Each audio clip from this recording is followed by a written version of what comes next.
Salam uşaqlar. Bu günləri biz nisbət mövzusunu məsələlərindən həll edəcəyik. Məsəl üçün, bizə verilib ki, tutaq ki, bir kitabın qiyməti 2 manatdır. Bəs 5 kitabın qiyməti neçə manat olar? Təbii ki, 10 manat olar. Düzdürmü? Demək, onda əgər bir kitab 2 manatdırsa, 5 kitab x manatdır. Bunu tapmaq üçün nə etdik? Həmin bu onu tapmaq üçün 1 vur x, yəni tənasüb qururuq. 1 vur x, 1x, 1-i indi bəzi uşaqlara görə yazıram. Yəni biləsiniz ki, x-in qarşısında yazılmayan ədəd 1 deməkdir. Bərabərdir 5 vurulsun 2-yə. X nəyə bərabər oldu? 5 vur 2, 10-a. Bu 10 buradan tapıla bilir. Məsəl üçün, bir də deyirəm, əgər 5 kitab tutaq ki 10 manatdırsa, onda 20 kitab nə qədər olar? Yəni ki, 5 kitab 10 manatdırsa, özün şifahi hesablaya bilərsən. Deyirsən ki, onu 5-ə bölərəm 2, onda 20 kitabda 20 vur 2, 40 manat olar. Demək, bu necə məsələdir uşaqlar? Düz mütənasib asıllıqdır. Düz mütənasib asıllıq nəyə deyilir? Məsəl üçün, yazıram x bərabərdir k və yaxud da qoy burada y yazım. Y bərabərdir k vur x. Siz belə düz mütənasiblik funksiyası da keçmişsiniz. Demək, burada x ilə y bir-biri ilə necə asılıdırlar? X və y bir-biri ilə düz mütənasib asılıdırlar. Düz mütənasib asılıq nədir? Biri artanda digəri də artır. Biri azalanda digəri də azalır. K isə mütənasiblik əmsalıdır. İndi tərs mütənasiblik asıllıq nədir? Y bərabərdir k bölünsün x funksiyası. Bunu da keçmişsiniz funksiyalar mövzusunda. Demək, buradan indi tənasüb şəklində eləsək, necə olar? K bərabərdir x vur y olar. Burada x artanda y azalır, y artanda x azalır. X və y burada necədirlər bir-biri ilə? Tərs mütənasibdirlər. İndi kitab məsələsinə qaydaq.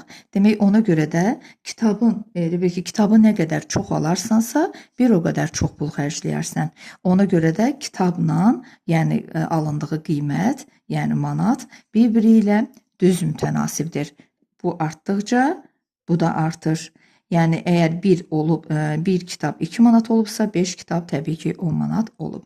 Amma indi gəlin tərs mütənasiblik məsələlərinə nümunə göstərim.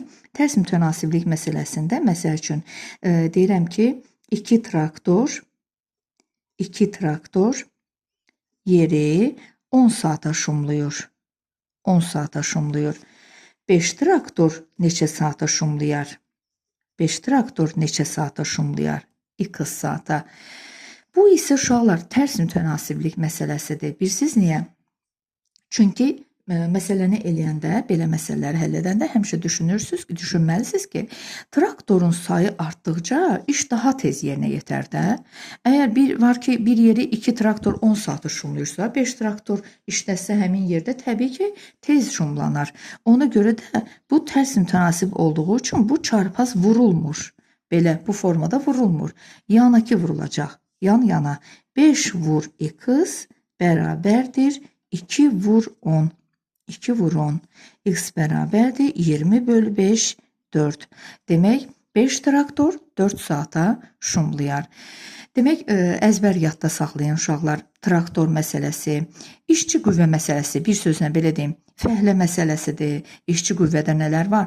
Fəhlə işləyir, məsəl üçün traktor işləyir, kombayn işləyir. Yəni, belə məsələlər tərs mütənasiblik məsələsidir. Bir də sürət zaman məsələsi. Məsəl üçün, məsafə düsturu necə edir uşaqlar? S bərabərdir V vur T. Məsafə bərabərdir sürət vur zaman. Burada sürətlə zaman bir-biri ilə necə asılıdır? Tərs mütənasib asılıdır.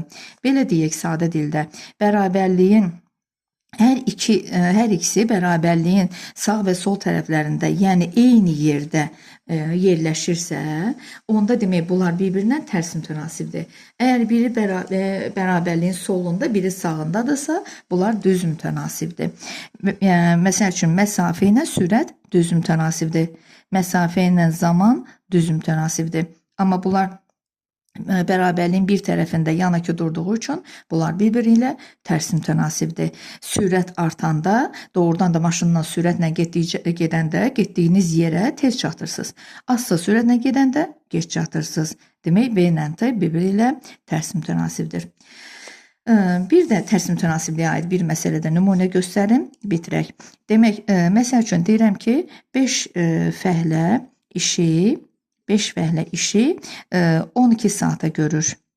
12 saata görür. 12 saata. Bəs 4 fəhlə işi neçə saata görər? 4 fəhlə işi neçə saata görər? Fəhlə məsələsi görən kimi deyirik, aha, işçi qüvvədir. İşçi qüvvədirsə, onda düz tərs mütənasib, amma biz bunu düz vuracağıq. Tərs mütənasibdə yana ki vurulur. 4 vur 2 bərabərdir. 5 vurulsun 12. 12 4-ə bölünür. X bərabərdir 15. Demək, bunlar da nisbət məsələləri adlanır. Demək, bu gün nə keçdik uşaqlar? Düz mütənasiblik məsələləri və tərs mütənasiblik məsələləri. Düz mütənasib nə idi? Biri artdıqca digəri də artır, biri azaldıqca digəri də azalır. Tərs mütənasiblik biri artdıqca digəri azalır, digəri artdıqca o biri azalır. Sağ olun uşaqlar.